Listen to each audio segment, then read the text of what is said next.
नमस्कार, मैं कमलेश कबीर आपका एक बार फिर स्वागत करता हूं इस नए एपिसोड में। आज के इस एपिसोड में हम बात करेंगे कपिल सिब्बल की। आपको पता होगा कपिल सिब्बल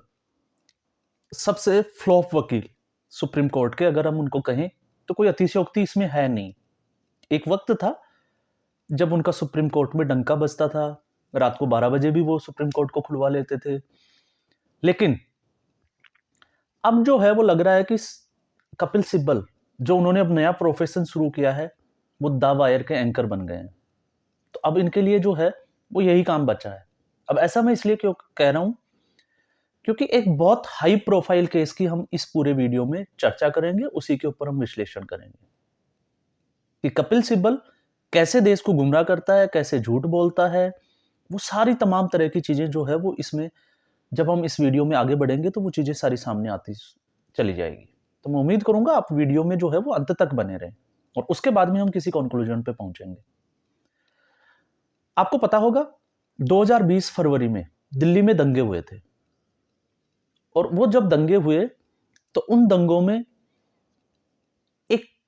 लड़के को पकड़ा गया था, उमर खालिद। वैसे दो थे, सरजिल इमाम, उसको भी नहीं भूलना चाहिए, जो इनके ही साथी थे। और ये जो है वो जिसको हम ये भी कहें कि ये जेएनयू के चश्मे चिराग, अगर हम इसको कहें तो कोई बड़ी बात नहीं है, क्योंकि ये सारी चीज नस्लें जो है वो जेएनयू की से ही निकल रही है। तो ऐसी स्थिति में दंगे भड़क जाते हैं दिल्ली में, एंटी हिंदू रियॉट्स जो है वो होते हैं। और होते क्यों हैं, उसकी बड़ी वजह क्या है, वो भी हम थोड़ा सा इसमें समझ लेते हैं। आपको पता होगा डोनाल्ड ट्रंप का जो है वो भारत दौरा होने वाला था। सीए एनआरसी, इन दोनों के खिलाफ जो है वो माइनॉरिटी का जो है वो धरना प्रदर्शन दिल्ली में चल रहा था, वो भी हमने देखा। और उसमें जो है वो उमर खालिद की एंट्री हो जाती है। और एंट्री होने के बाद में आपको पता होगा इन्होंने एक रैली को जो है एड्रेस किया था अमरावती, और उसमें जो है वो चिकन नेक की बात की थी। आप जब भारत का मैप देखोगे तो आसाम का जो भारत और जिसमें हम कहें कि बाकी राज्यों के साथ में आसाम जब एड ऑन होता है, जुड़ता है, तो वहां पे एक बहुत छोटा जो है वो सकरा रास्ता जाता है, जिसके नीचे आप देखोगे एक बांग्लादेश है, ऊपर दूसरा कंट्री आ जाता है। तो वो एक चिकन, जिसको हम कहें कि उसके जैसी शेप में एक हैन की जो गर्दन होती है, उसकी शेप में एक जो है वो चित्र बन जाता है, उसको चिकन नेक कहा जाता है। तो उस चिकन नेक को जो है वो तोड़ने की बात की थी इसने, माइनॉरिटी को भड़काने का इसने काम किया। और उस भड़काने के बाद में, क्योंकि अब जो है वो कुछ लोगों को ये भी नहीं भूलना चाहिए, मैंने जब बोला कि ये एंटी हिंदू रियॉट्स जो थे उसमें एक अंकुर शर्मा, आपको पता होगा उसके साथ क्या किया गया था। और एक सिख नौजवान जो अपने माँ बाप की केयर टेकिंग के लिए दिल्ली पहुंचा था, उसको जिंदा जला दिया गया था, उनके हाथ पैर काट दिए गए थे। वो तमाम तरह की तस्वीरें हमने देखी। और उसी में जो है इस उमर खालिद को अरेस्ट किया गया था पहली बार। और पहली बार मार्च 2022 में, ये जिसको हम कहें कि तारीख भी मैं आपको बता देता हूं, 24 मार्च 2022 को सबसे पहले सेशन कोर्ट का रुख किया उमर खालिद के केस में। और सेशन कोर्ट ने इनकी जो जमानत याचिका थी उसको खारिज कर दिया गया। सितंबर में इनको कन्विक्ट किया गया और अक्टूबर में दिल्ली हाई कोर्ट के द्वारा इनकी सुनवाई की गई। और सुनवाई में जो है इस मुद्दे को बेहद गंभीर मानते हुए, जिसको आतंकवादी गतिविधियों के साथ जोड़ते हुए, ये हाईकोर्ट की टिप्पणी है, यूएपीए लगाया गया और इनकी जमानत याचिका खारिज कर दी गई। अब जब हम इसको ये कहते हैं कि हाई प्रोफाइल केस है और कपिल सिब्बल का इससे क्या लेना देना है, तो ये वो केस है जिसमें कपिल सिब्बल, क्योंकि कपिल सिब्बल जो भी एंटी नेशनल एक्टिविटीज होती है उन सब में जो है वो वकील होते हैं। चाहे वो राम मंदिर का मुद्दा हो तो इसमें भी जो है वो विपक्ष के जो है वो वकील होते हैं, चाहे धारा 370 की हम बात करें, चाहे हम इन दंगे फसादों की बात करें, तो इन सब के, क्योंकि उमर खालिद जो है वो एज ए मास्टरमाइंड जो है वो इसमें सामने आ चुका था। और ये उमर खालिद जो है वो दिल्ली रियॉट्स की बात नहीं कर रहे। मैं आपको बता दूं, ये 2016 में आपको पता होगा सुप्रीम कोर्ट का एक फैसला आया था जिसमें अफजल गुरु को फांसी देने की सजा हुई थी। और जेएनयू में नारे लगे थे, अफजल गुरु तेरे कातिल जिंदा है, आपको पता होगा हम शर्मिंदा है। उस वक्त भी ये उमर खालिद ही था। जबकि वो जो है वो सारा मामला सुप्रीम कोर्ट के अंडर में था और सुप्रीम कोर्ट का वो फैसला था, उसमें भारत सरकार का कोई रोल नहीं था, लेकिन इनको जो है वो मोदी विरोध करना था और भारत सरकार को जो है वो घेरना था, गवर्नमेंट के ऊपर इन्होंने आरोप लगाए थे। इसके अलावा भीमा कोरेगांव हिंसा आपको पता होगा, उसमें भी जो है उमर खालिद के खिलाफ जो है वो केसेस हुए थे। तो ये एक पैटर्न जो है वो आप समझ गए होंगे 2016 से चलता आ रहा है, 2020 से नहीं चलता आ रहा। लेकिन पिछले 4 साल में 4 साल से जो है वो उमर खालिद जेल में बंद है और इसको लेके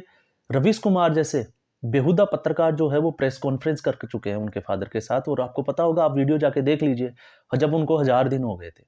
कि 1000 दिन से एक लड़का जो है वो जेल में बंद है और अभी तक उसको जमानत नहीं मिली है। अब आपको ये बड़ी अचरज होगा, आप लोग सोच रहे होंगे कि जमानत नहीं मिली तो इसमें जुडिशरी जो है वो उसको जमानत देना नहीं चाहती है। ऐसा इस केस में नहीं है। ये केस जो है वो थोड़ा सा उलट है और इस केस से जुड़े हुए नाम भी मैं आपको बता देता हूँ। कपिल सिब्बल, कपिल सिब्बल के अलावा अभिषेक मनु सिंघवी, प्रशांत भूषण, दुष्यंत दवे, देश के जाने माने बड़े जो वकील है, एक लॉबी जिसको हम कहें वकीलों की, वो इसमें काम कर रही है। और ये लॉबी कहां तक पहुंची उसका एक झलकी अगर हम देखें तो पिछले साल 2023 से अब तक जो है 1 साल के अंदर सुप्रीम कोर्ट में इसमें 14 बार जो है वो जो जमानत याचिका की जो है वो डेट मिल चुकी है सुनवाई के लिए और 14 बार जो है वो एडजर्न हो गई है। मतलब जो आपने देखा होगा, हम सुनते हैं, कहावत भी कहते हैं कि कोर्ट में जो है वो बाप दादाओं का जो केस है वो पोते को लड़ना पड़ता है, तारीख पे तारीख मिलती है और अगर मामला जो है वो सेशन कोर्ट से होता हुआ हाई कोर्ट पे जाके अगर सुप्रीम कोर्ट में अगर किसी को जमानत के लिए अगर डेट मिल जाए तो वो जो है वो जिसको कहते हैं कि फतेह करने जैसा माना जाता है, उसकी जीत मानी जाती है। लेकिन इस केस में सुप्रीम कोर्ट में 14 बार सुनवाई के लिए तारीख जो है वो सुप्रीम कोर्ट के द्वारा दी जाती है और 14 बार इसको एडजर्न कर दिया जाता है। अब आप जो है वो कपिल सिब्बल के हिसाब से अगर हम देखें तो आपको लग रहा होगा कि सुप्रीम कोर्ट जुडिशरी पे सवाल खड़ा हो जाता है और ये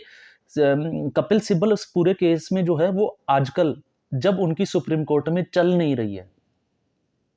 पिछले 2-4 साल से हमने देखा है कि सुप्रीम कोर्ट में कपिल सिब्बल की एक भी दलील जो है वो सही ढंग से काम नहीं कर रही है। उनके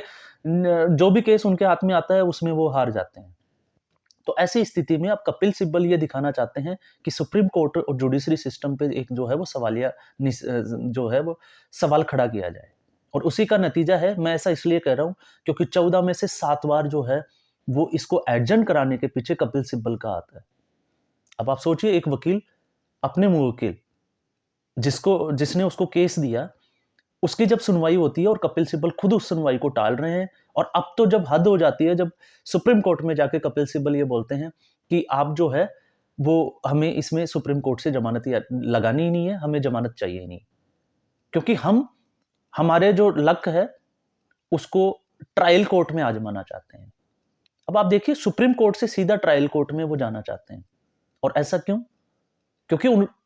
कपिल सिब्बल को यह पता है कि सुप्रीम कोर्ट जो 7 जनवरी 2024 को इसी केस से सिलसिले में यूएपीए के ऊपर जो सुप्रीम कोर्ट की टिप्पणी थी, उससे कपिल सिब्बल को यह अच्छे से पता है कि अगर यह केस जो है वो लड़ा जाएगा सुप्रीम कोर्ट में तो उनको जो